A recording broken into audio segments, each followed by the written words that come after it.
terikat, mulutnya terlakban, tusukan di tangan, hantaman benda tumpul yang sangat keras di kepala. Diam kalian. Siapa lagi?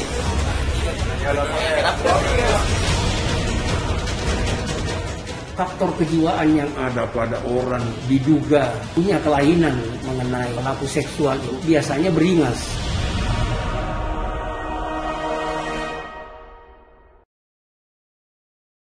Sesosok tubuh tak bernyawa ditemukan warga Kabupaten Maros di pinggir jalan perbatasan kabupaten dengan kondisi yang amat mengerikan beberapa waktu lalu. Tubuhnya hangus terbakar dengan kondisi mulut dilakban dan tangan terikat. Apa yang menyebabkan korban harus menerima nasib mengerikan sebelum meregang nyawa? Kami hadirkan dalam Bu Serva, Terbakar Api Asmara Sejenis, selengkapnya bersama saya Joy Astro.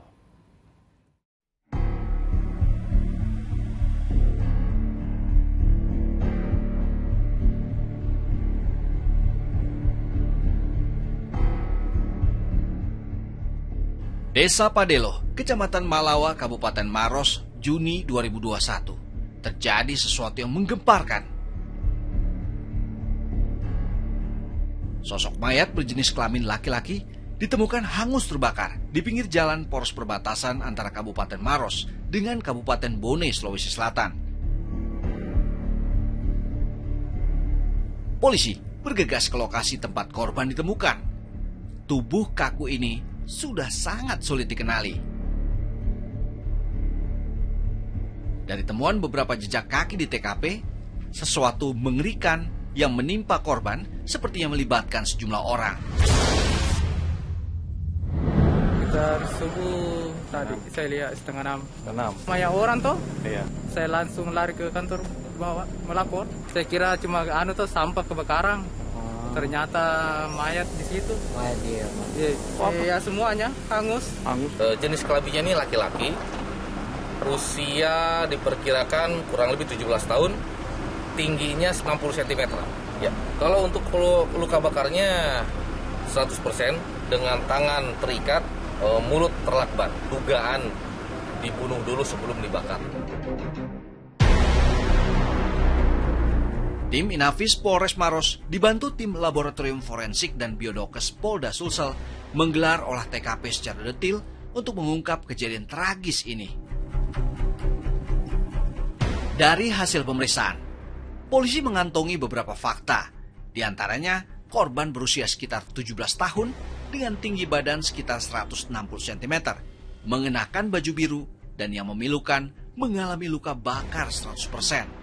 Seperti tak cukup penderitaan korban, dalam kondisi hangus, korban dalam posisi tangan terikat dan mulut dilakban.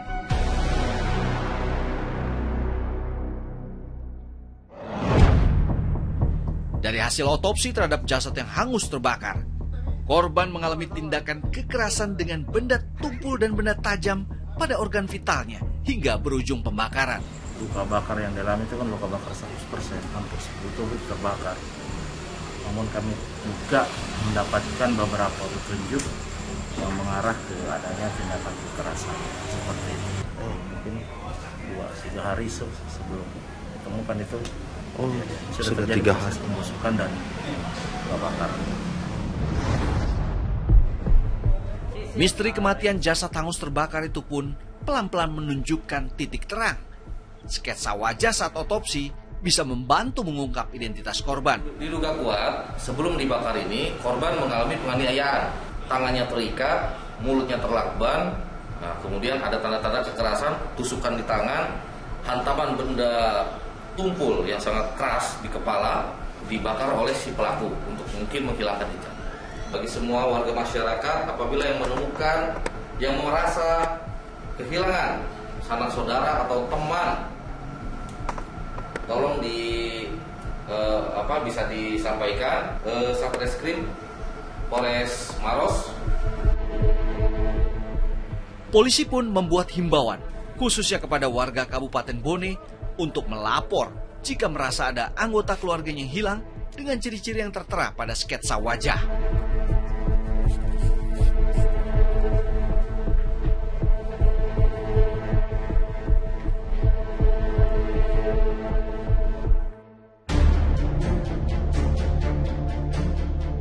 Beberapa hari berlalu, laporan pun masuk dari salah satu warga yang anggota keluarganya dikabarkan hilang. Aparat mencocokkan ciri-ciri dan sidik jari korban. Seorang ibu dan keluarganya yang bersangkutan, si ibu ini melaporkan bahwa anaknya ini hilang. Ada gigi kiri atasnya yang berlubang, ini yang satu identik. Dari sini kita bisa simpulkan sementara ini bahwa inilah korban. Dari ciri gigi kiri atas berlubang, bentuk fisik badan tinggi kurus, serta sidik jari, diketahui korban bernama Rian, usia 20 tahun, warga Kabupaten Goa, Sulawesi Selatan.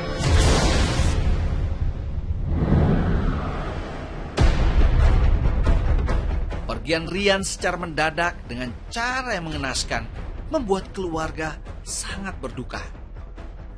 Apalagi bagi sang ibu, Farida Daeng Siki, yang beberapa tahun terakhir menjadi ibu tunggal bagi kelima anaknya. Kini, ia harus kehilangan putra keempatnya yang jadi korban kejahatan. Pekerjaannya normal loh. Tidak ada kerjanya, Pak. Iya. Kayak Berarti kesarannya hanya di rumah. Iya, di rumah saya. Kakak korban mengisahkan, sebelum Rian dinyatakan hilang, ia pergi bersama beberapa rekannya. Dihukum mati lah, tapi kan ini kan sesuai dengan jalur hukum juga. Jadi hukum seberat-berat mungkin. Hukum seberat-berat. Itu atas nama Akram Ngaswar. Yang jemput itu. Iya. Yang satunya Muhaimin. Muhaimin. Yang bawa motor. Mana?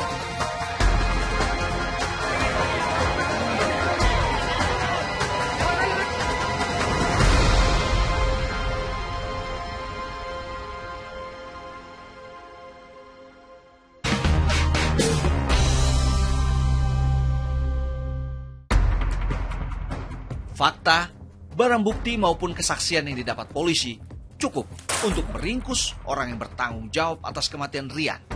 Tim Resmob Polda Sulawesi Selatan pun bergerak cepat.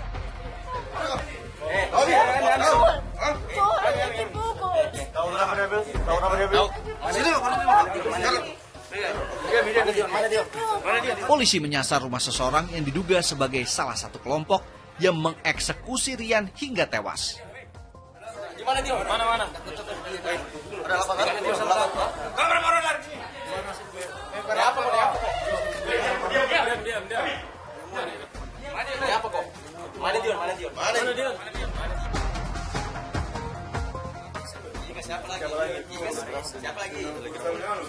Siapa lagi? Interogasi dan desakan polisi terhadap terduga pelaku melahirkan info baru. Mereka berkomplot.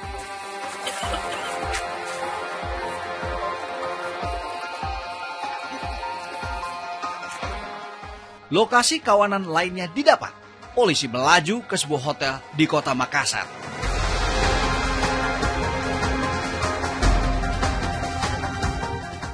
Seisi kamar panik saat tim Resmob Polda Sulsel menggerebek ruangan yang full house alias padat pengunjung.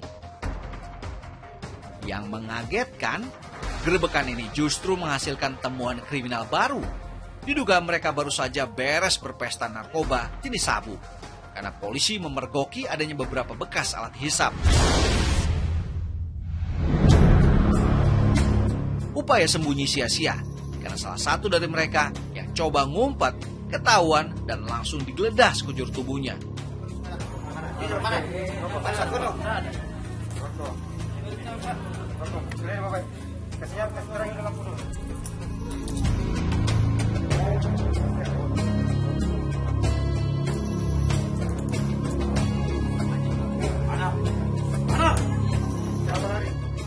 Sejumlah laki-laki dan perempuan ikut digeledah.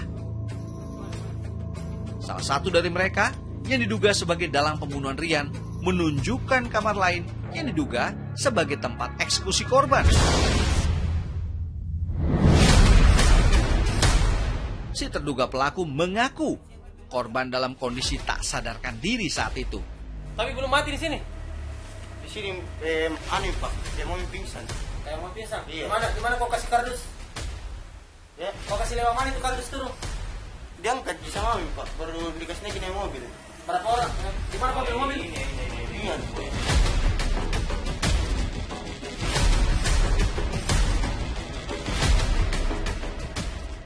Penyisiran pun dilakukan. Bukti baru muncul, berupa berkas bercak darah yang mengering di pinggir meja dan ada lagi bercak lainnya di pinggir pintu kamar. Pemeriksaan polisi mengindikasikan kamar 307 diduga menjadi tempat penganiayaan Rian. Garis polisi pun dibentangkan di 2 kamar.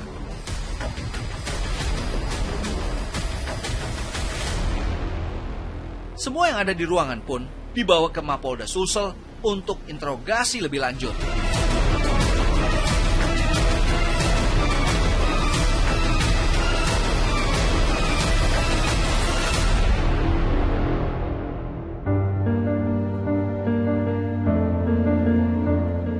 Puluhan warga serta polisi memadati salah satu ruas jalan di wilayah Kelurahan Kalegoa, Kecamatan Somba Opu, Kabupaten Goa, Sulawesi Selatan.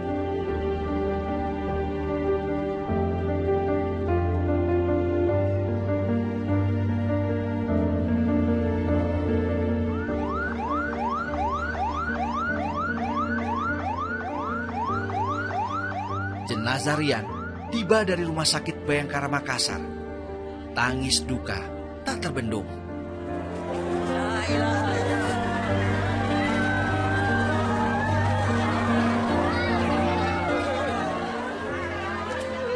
Hilangnya Rian selama ini berakhir pilu. Dia kembali ke rumah dalam kondisi tak bernyawa.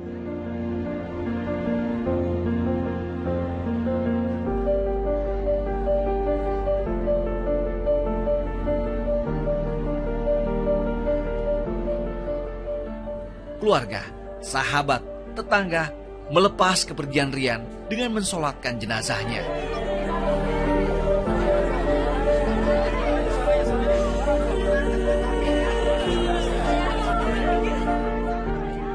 Kepedihan akan kehilangan orang yang dicintai begitu menyesakkan dada.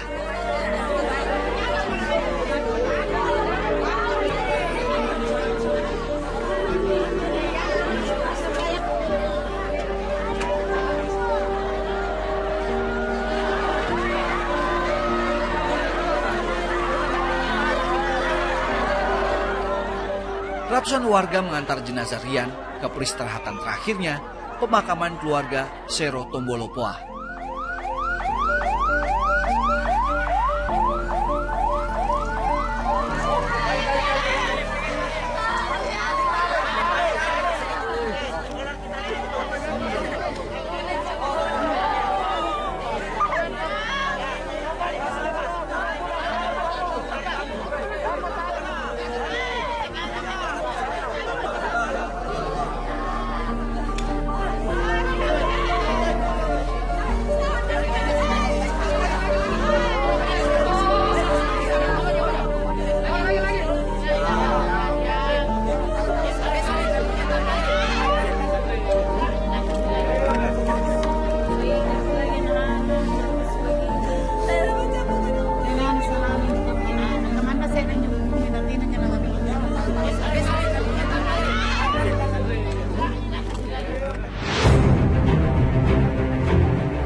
Penyelidikan mendalam kepolisian daerah Sulawesi Selatan akhirnya bisa mengungkap apa yang melatar belakangi pembunuhan Rian. Motifnya ada kecemburuan dari hubungan asmara sesama jenis. Pelaku merasa sakit hati karena korban didapati punya hubungan dengan lelaki lain.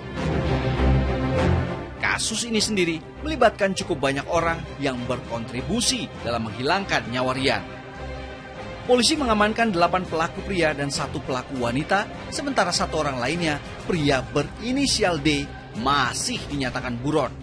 Kasus yang terkait juga dengan jaringan prostitusi yang kita sedang dalami. Prostitusi yang selama ini sudah berlangsung dan ini kita sedang dalami untuk kasus prostitusi itu sendiri. Ada 9 tersangka, 8 saat ini tertangkap dengan 1 DPO sebanyak 7 laki-laki dan 1 perempuan. Hubungan sejenis hubungan asmara yang mengakibatkan kebakaran rasa cemburu sehingga pelaku melakukan penganiayaan sehingga menyebabkan barang benda.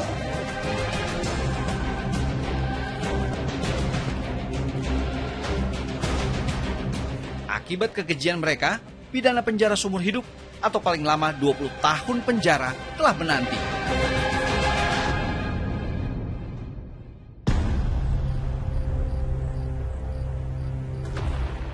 Polda Sulawesi Selatan melakukan rekonstruksi di 3 lokasi, yakni di salah satu hotel di Makassar, di kediaman salah satu pelaku di Jalan Sungai Limboto, Makassar, dan juga di Malawa, Maros, Sulawesi Selatan, tempat jasad Rian ditemukan.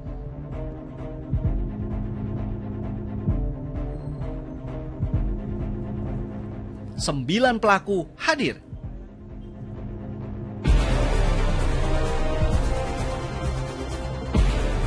Awalnya pelaku menganiaya korban di hotel, lalu korban dibawa ke rumah pelaku di Jalan Sungai Limboto. Saat rekonstruksi akan dilanjutkan ke Jalan Sungai Limboto, kawasan itu telah penuh sesak oleh warga yang menunggu para pelaku. Penjagaan ketat pun diterapkan. Cerita berlanjut di dalam rumah ini. Korban dianiaya bertubi-tubi hingga akhirnya tewas.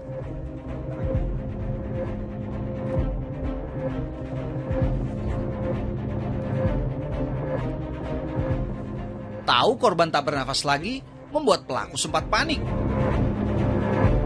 Mengelabui tetangga yang dikhawatirkan curiga, korban dibungkus kardus dan akhirnya jasad korban dibuang di pinggir jalan poros perbatasan antara Kabupaten Maros.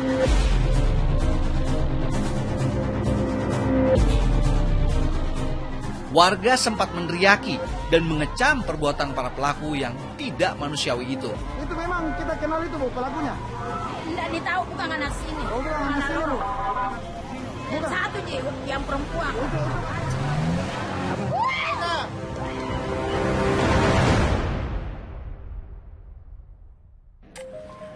Memang faktor kejiwaan yang ada pada orang yang diduga punya kelainan mengenai pelaku seksual itu seksual itu biasanya beringas.